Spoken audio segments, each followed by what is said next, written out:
नमस्कार, एक बार फिर से स्वागत है बिहार की 10 बड़ी खबरों में। रोजाना बिहार की खबरों को देखने के लिए चैनल को सब्सक्राइब कर लें। चलिए शुरू करते हैं आज की पहली बड़ी खबर। श्री यादव का पीएम मोदी पर हमला, कहा इतना झूठ बोल चुके हैं कि अब बोलने के लिए कुछ नहीं बचा। दूसरे चरण के चुनाव के बाद बिहार में सियासत तेज हो गई है। एक और राष्ट्रीय जनतांत्रिक गठबंधन के नेता अपनी जीत का दावा कर रहे हैं, तो वहीं महागठबंधन के नेता इंडी गठबंधन की जीत का दावा कर रही है। अब नेता प्रतिपक्ष ने बड़ा बयान दिया है। उन्होंने कहा कि देश में इंडी गठबंधन की सरकार बनने जा रही है। तेजस्वी यादव ने कहा कि दूसरे चरण के बाद पूरी तरह से भारतीय जनता पार्टी के नेता फ्रस्ट्रेशन में हैं।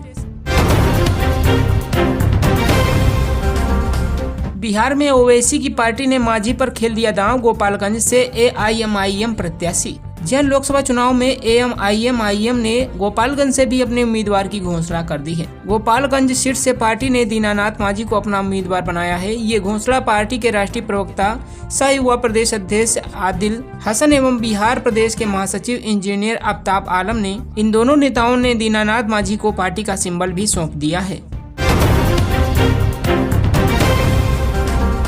बेगूसराय में सड़क हादसे में मोटरसाइकिल सवार दो दोस्तों की मौत। पेट्रोल पंप से घर लौट रहे थे दोनों युवक। बिहार के बेगूसराय में तेज रफ्तार अज्ञात वाहन ने मोटरसाइकिल सवार दो दोस्तों को कुचल दिया। इस मामले में मोटरसाइकिल पर सवार दोनों युवकों की घटना स्थल पर ही दर्दनाक मौत हो गई। इस घटना के बाद परिजनों में कोहराम मच गया और गाँव में मातमी सन्नाटा पसर गया।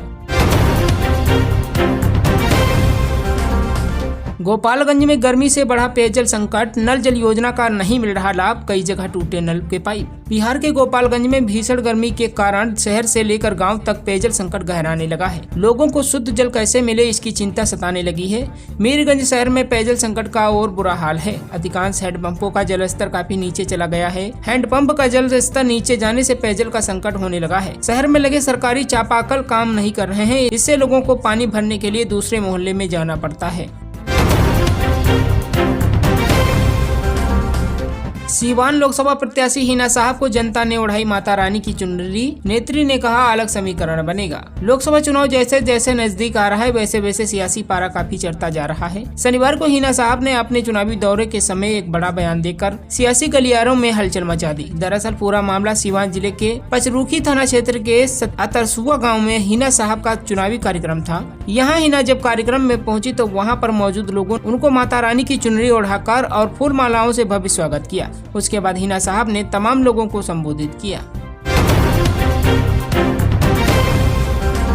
बिहार से जापान जा रही महिला से बड़ी लूट, दिन दहाड़े 2 लाख रुपए लेकर फरार हुए लुटेरे। बिहार के बोधगया में दिन दहाड़े विदेशी महिला के साथ लूट की घटना हुई है। जापानी महिला यूको मोमोस अपने देश जापान जा रही थी। इसी दौरान 4 अज्ञात लुटेरों ने लूट की घटना को अंजाम दिया है। पीड़ित जापानी महिला के पति अनूप कुमार ने बताया कि जब हम लोग जापान जा रहे थे उसी दौरान वर्मा मोनेस्ट्री बोधगया के पास 12 अज्ञात वाहनों ने हमारी कार में कुछ फेंका और गाड़ी में आग लगने की वहीं लोग सूचना दी। इतने देर में हम और हमारी पत्नी बेहोश हो गए। जब होश आया तो हमने देखा हमारी पत्नी का बैग लेकर एक ऑटो से लुटेरे भाग गए। सुबह 8 बजे तक गली गली घूमेंगे प्रधानाध्यापक और शिक्षक, जाने क्या है शिक्षा विभाग का नया आदेश। राज्य के सरकारी विद्यालय के प्रधानाध्यापक एवं शिक्षक सुबह 8 बजे के पहले अपने अपने विद्यालय के पोषक क्षेत्र में घूमेंगे और बच्चों को विद्यालय आने के लिए प्रेरित करेंगे। उसके बाद 8 बजे से मिशन 10 की विशेष कक्षाओं के साथ अन्य कक्षाओं के बच्चों की विशेष कक्षाएं लगेंगी। बच्चों को मिड डे मील 10:05 से परोसे जाएंगे। ये निर्देश शिक्षा विभाग की ओर से प्रत्येक कार्य दिवस की होने वाली वीडियो कॉन्फ्रेंसिंग में दिया गया है।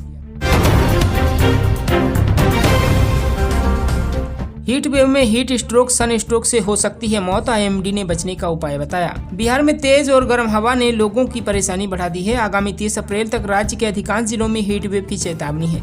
इस बीच पटना सहित बिहार के 25 जिलों में तापमान 40 डिग्री सेल्सियस के पार रहेगा। धूप में विशेष रूप से दोपहर 12 से 3 के बीच बाहर जाने से बचें। पर्याप्त पानी पिएं और जितनी बार संभव हो, भले ही प्यास ना लगी हो, पानी जरूर पिएं। हल्के हल्के रंग के ढीले ढीले जर्जर सूती कपड़े पहने। धूप में बाहर जाते समय सुरक्षात्मक चश्मा, छाता, टोपी, जूते या चप्पल आदि का प्रयोग करें। बकायेदारों पर अब लगेगा लगाम, बिजली विभाग का एक्शन प्लान तैयार, घर घर किया जाएगा ये काम। ग्रामीण क्षेत्र के उपभोक्ता भी अब मोबाइल की तरह अपने स्मार्ट मीटर को रिचार्ज कर बिजली का उपयोग कर सकते हैं। जहानाबाद के घोसी प्रखंड क्षेत्र में विभागीय स्तर पर स्मार्ट बिजली मीटर लगाने का काम शुरू हो गया है। शुक्रवार को विभाग के कनीय अभियंता शैलेश कुमार ने नेतृत्व में स्मार्ट मीटर लगाने का कार्य शुरू किया गया। विभागीय कर्मी राहुल कुमार ने बताया कि शुक्रवार को प्रखंड मुख्यालय के आसपास 40 स्मार्ट मीटर घरेलू एवं व्यावसायिक परिसर में लगाए गए। प्रतिदिन करीब 100 स्मार्ट मीटर लगाने का लक्ष्य रखा गया है, जिसे पूरा करने के लिए अभियान तेज किया जाएगा। तीसरे चरण के मतदान से पहले जेडीयू के प्रदेश कार्यालय पहुंचे सीएम नीतीश। पंचायत और बूथ अध्यक्षों के साथ करेंगे वर्चुअल बैठक। बिहार में लोकसभा चुनाव के 2 चरणों में 9 सीटों पर वोटिंग पूरी हो गई है और जो रुझान सामने आ रहे हैं उसके बाद एनडीए के 40 सीटों पर चुनाव जीतने के लक्ष्य पीछे छोड़ते हुए दिखाई दे रहे हैं। कई जगह पर बूथ स्तर पर कार्यकर्ताओं की नाराजगी की बात सामने आई है। ऐसे में तीसरे चरण के चुनाव को लेकर अब खुद नीतीश कुमार ने कमान संभाल ली है। शनिवार को वह पटना जेडीयू के प्रदेश कार्यालय पहुंचे हैं, जहां बताया जा रहा है कि वह खुद पंचायत अध्यक्ष और बूथ अध्यक्षों के साथ वर्चुअल बैठक में शामिल होंगे।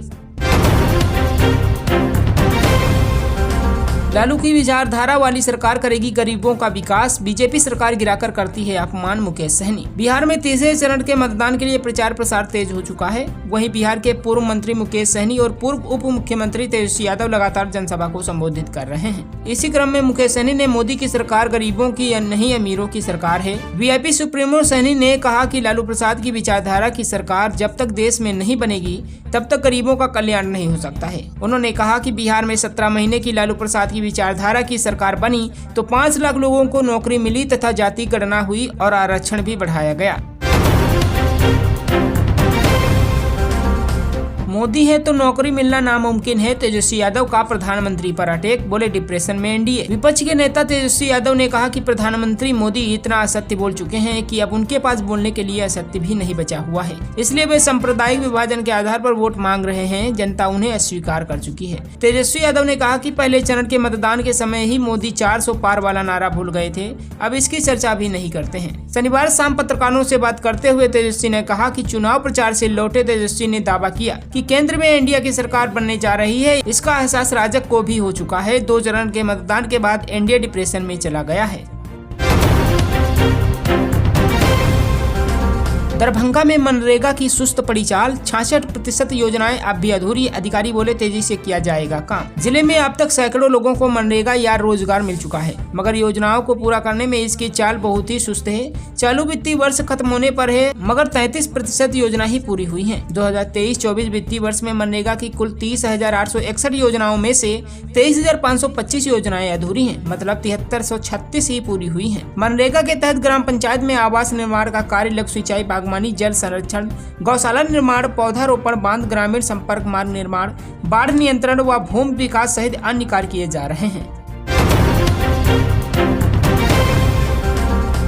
बिहार के इन शिक्षा अधिकारियों व कर्मियों के लिए बड़ी खबर, नहीं कराया ये काम तो कट जाएगी अप्रैल की सैलरी। राज्य के प्रखंडों में पदस्थापित या प्रतिनियुक्त शिक्षा अधिकारियों और कर्मियों को अपना आवास उसी प्रखंड में रखना अनिवार्य है। इस संबंध में शिक्षा विभाग के निदेशक प्रशासन सुबोध कुमार चौधरी ने सभी जिला शिक्षा अधिकारियों को शुक्रवार को आदेश जारी किया है। जारी आदेश में कहा गया है कि जो अधिकारी व कर्मचारी प्रखंड में पदस्थापित हैं, उनका आवासीय सत्यापन कराना अनिवार्य है, अन्यथा अप्रैल का वेतन भुगतान पर रोक लगा दिया जाएगा। बिहार में तीसरे चरण में 5 सीटों पर होगा चुनाव। 4 सीट पर इंडिया गठबंधन के नवोदित प्रत्याशी एनडीए सांसदों को देंगे चुनौती। बिहार लोकसभा चुनाव 2024 के तीसरे चरण में 5 सीट झंझारपुर, सुपौल, अररिया, मधेपुरा और खगड़िया में Indian national democratic inclusive alliance के टिकट पर पहली बार लोकसभा का चुनाव लड़ रहे प्रत्याशी राष्ट्रीय जनतांत्रिक गठबंधन एनडीए के वर्तमान सांसदों को चुनौती देंगे। बिहार लोकसभा चुनाव में तीसरे चरण का मतदान 7 मई को झंझारपुर, सुपौल, अररिया, मधेपुरा और खगड़िया में होने जा रहा है। जल्द मालामाल होगा बिहार, धरती के नीचे से अब निकाला जाएगा खजाना, मिलेगा रोजगार। जियोलॉजिकल सर्वे ऑफ इंडिया की रिपोर्ट के आधार पर जमुई जिले के सिकंदरा इलाके में मिले लौह अयस्क मैग्नेटाइट के 2 ब्लॉक के माइनिंग के लिए नीलामी का काम जल्द ही होगा। इसके बारे में बिहार सरकार के खान एवं भूतत्व विभाग के सचिव भूपेंद्र सिंह ने प्रेस कॉन्फ्रेंस कर जानकारी दी है। उन्होंने बताया कि आचार संहिता खत्म होने के बाद नीलामी के लिए निविदा निकाली जाएगी और इस साल में अंत में माइनिंग का काम शुरू होगा। बैलेट पेपर लूटने वालों के सपने चूर चूर हो गए। इंडिया का मकसद अपनी तिजोरी भरना, पीएम मोदी की विपक्ष को खरी खरी। प्रधानमंत्री मोदी ने शुक्रवार को कहा कि आज पूरी दुनिया भारत की चुनावी प्रक्रिया की तारीफ करती है, लेकिन इंडिया के लोग ईवीएम को लेकर दुष्प्रचार करते हैं।